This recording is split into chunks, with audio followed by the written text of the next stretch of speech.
Good morning, and welcome to Lake Country Unitarian Universalist Church. My name is Tracy Moraine, and I am your worship leader this week. If this is your first time here or your 101st time, we're glad you're here. If you carry the weight of a weary world on your shoulders, or you entered through the doors with a song in your heart and a skip in your step, we're glad that you're here.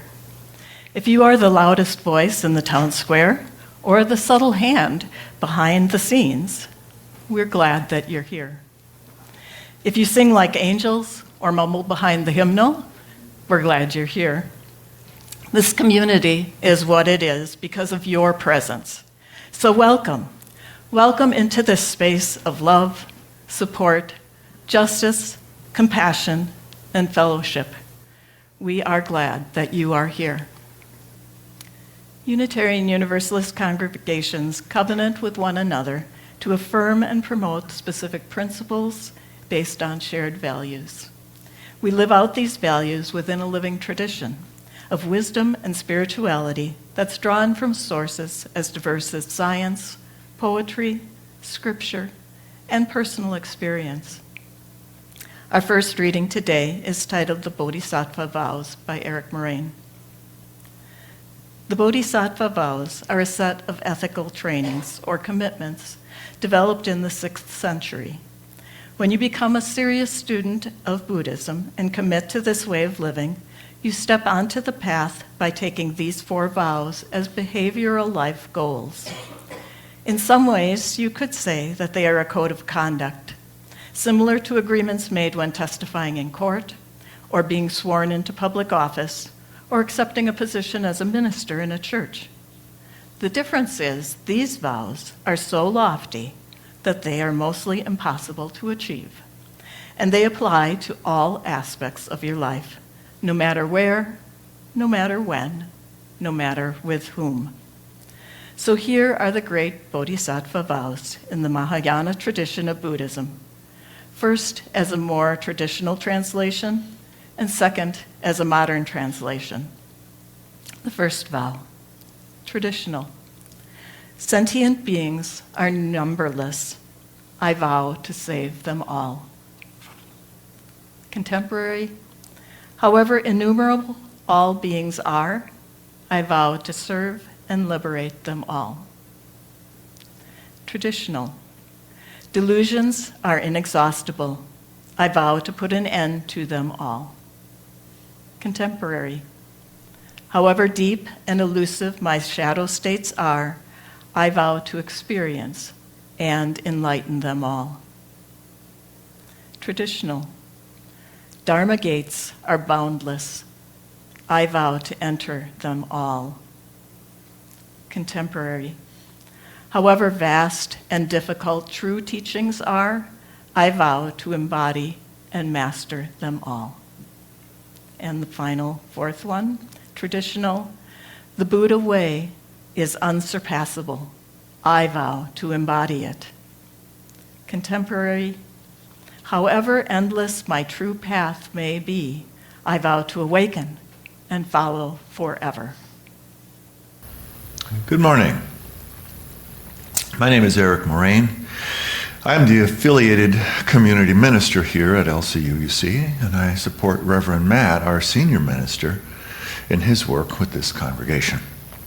I also lead the Kintsugi Sangha, which meets right here in this room on Monday nights.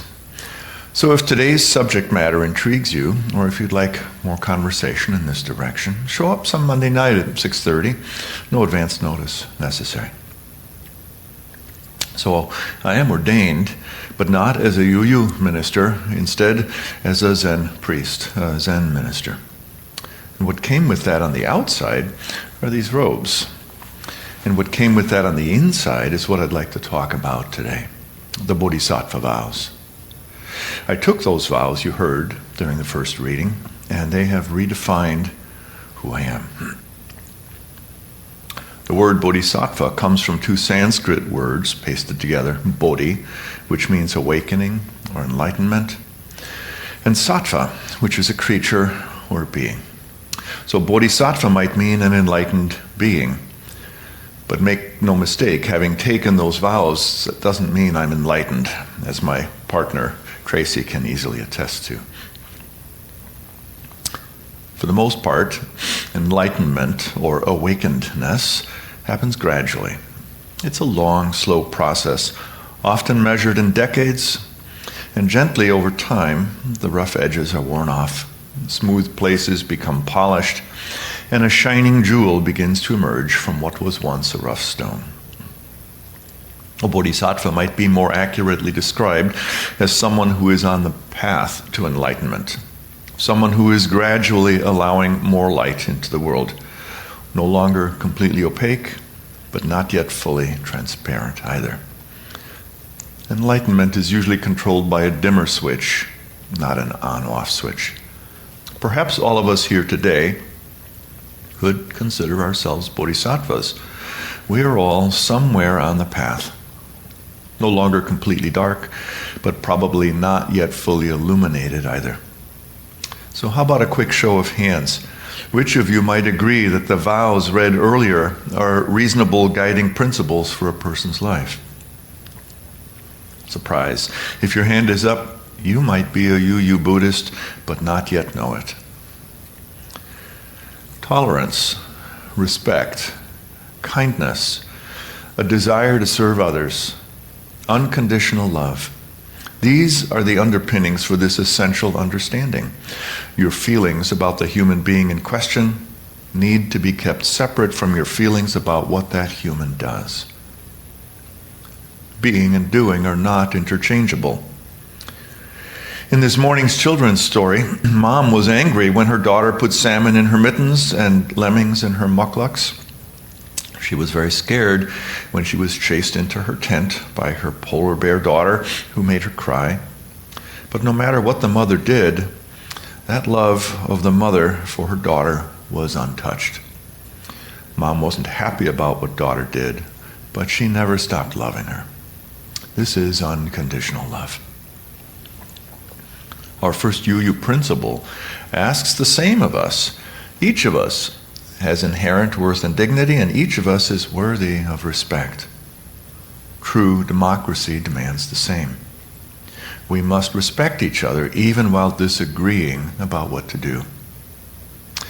This can be a bit difficult given today's troubled times, given ICE raids and Gaza bombings, given drones over the Ukraine, and looming SNAP benefit cancellations. The Bodhisattva Vows point out that we must recognize people as different from their paths. Recognize the difference between the one who's walking and the direction they are walking in.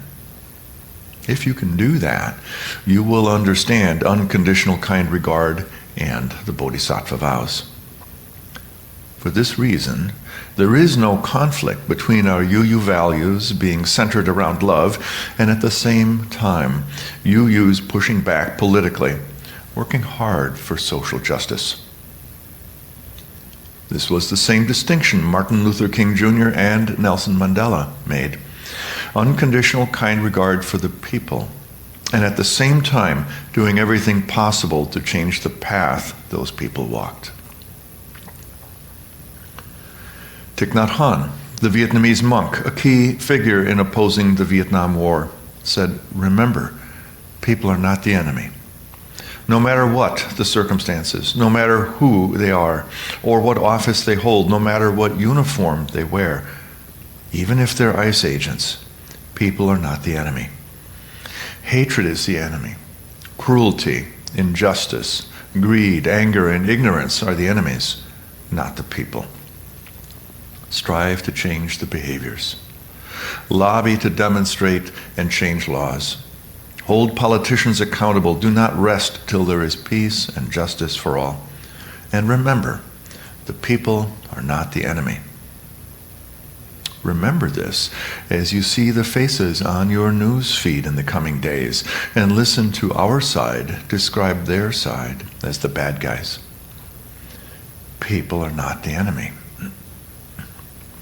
While these vows might seem helpful for today's troubled times, they were actually created to address a somewhat different problem. I'm going to make a bit of a shift here. And at the time of their development back in the 6th century, Buddhism was well over 1,000 years old. Buddhist training and skillfulness was well developed. Teacher quality was probably high. One could imagine student quality was equally high. Perhaps more people were touching into enlightenment than ever before. And sometimes awakening does come somewhat abruptly. Sometimes it actually is an on-off switch. And if it shows up that way for a person, it can be quite disruptive. These are called kensho moments. What seems to happen to those who experience abrupt shifts in awareness is that they may no longer be interested in the ongoing struggles of humanity. Sometimes they drop out and wander off, continuing to spend time in their huts in the forest or sitting on a mountainside in bliss. Having discovered the escape route, they left the rest of humanity behind, and they chose the path of the Arhat, which could be summed up as, I found my own peace of mind, and that's where my obligation ends. It's none of my concern if you ever find yours. In the early 1900s, Carl Jung, the Swiss psychiatrist, noticed a disconnect happening with some of his patients, some who had experienced profound, abrupt spiritual awakenings. He described this as the awakening paradox. Here is how Agent Creative describes Jung's discovery. Jung found that 70% of those who had an awakening experience lost all motivation within a few months. Not because they failed, but because they succeeded at seeing through life's illusions. The moment when enlightenment became emptiness. Jung thought this awakening would likely set them on fire with purpose. For some it did, but for a lot it seemed to extinguish every flame that used to drive them. Even though they were more conscious than they had ever been, and may have been told that awakening leads to bliss, that consciousness brings clarity, and that enlightenment ignites passion. What Jung noticed was that often the opposite was true. When the abruptly enlightened burst through the veil, they recognized that every goal they'd been chasing was an illusion. Every motivation they'd had was rooted in ego, fear, or social conditioning. Every dream they'd pursued was someone else's definition of success projected onto their lives. The experiential difference of this disruptive shift in perception left them cut loose and adrift somewhere along the path of the Arhat. Here is how Jill Bolte Taylor, a neurologist who had a stroke as the triggering event for her awakening, described her dilemma during a TED Talk. I couldn't define where I began and where I ended because the atoms and the molecules of my arm blended with the atoms and the molecules of the wall. All I could detect was this energy everywhere. And I'm asking myself, what's wrong with me? What is going on? And in that moment, my brain chatter, my left hemisphere brain chatter, went completely silent. Just like someone took a remote control and pushed the mute button. Total silence. At first I was amazed to find myself inside of a silent mind. Then I was captivated by the magnificence of the energy all around me. And because I could no longer identify the boundaries of my body, I felt enormous and expansive. I felt at one with the entire universe, with all the energy that was, and it was beautiful. When I woke up later that afternoon, I was shocked to discover that I was still alive. So who are we? We are the life force of the universe with manual dexterity and 2 cognitive minds. And we have the power to choose moment by moment who we are and how we want to be in the world. We have the power to choose. And so this is the challenge. Just as Jill described it, how to choose. How do you decide? Do you turn inward and turn your back on the rest of humanity? Or do you choose a different path instead? Do you choose the path of the Arhat or something else? Jung's solution was psychotherapy to help navigate what he called the negretto, this blackness. The 6th century Buddhist teachers created a somewhat different way, a way to help which followed more in the footsteps of the historical Buddha. Even though you're now at peace, and at its most fundamental nothing actually matters, even though at its most essential there is no difference between you and anything else, despite all that, choose service, not separation. Choose to stay engaged in the world, do not separate from it. These are the Bodhisattva Vows, and they deliver this message loud and clear. However innumerable all beings are, I vow to serve and liberate them all. Use your newfound insights to ease the suffering of others that don't yet know what you now know. Do what the Buddha did. Wake up, grow up, and then show up. For me, the vows have become a guiding star to help navigate through difficult waters and troubling times. I am at no risk of reaching enlightenment anytime soon, but I am at risk of losing my way. I am at risk of finding enemies in my fellow humans if I don't agree with them. I am at risk of succumbing to hatred of the other because they think differently. I'm at risk of fighting as a means to an end, as the solution to a problem. I need reminders to protest peacefully and nonviolently. I need help remembering that I have blind spots and shadow states. And I need help looking at my own injuries and shortcomings, and however deep and elusive these shadow states are, I vow to experience and enlighten them all. So this is the path that I'm on, and these are the vows that I've taken. I'll never accomplish them, and yet I'm committed to staying on this path for the rest of my days. So in closing, in case the original vows were a bit too complicated, here's an even simpler version. Be kind, do good, keep learning, don't stop.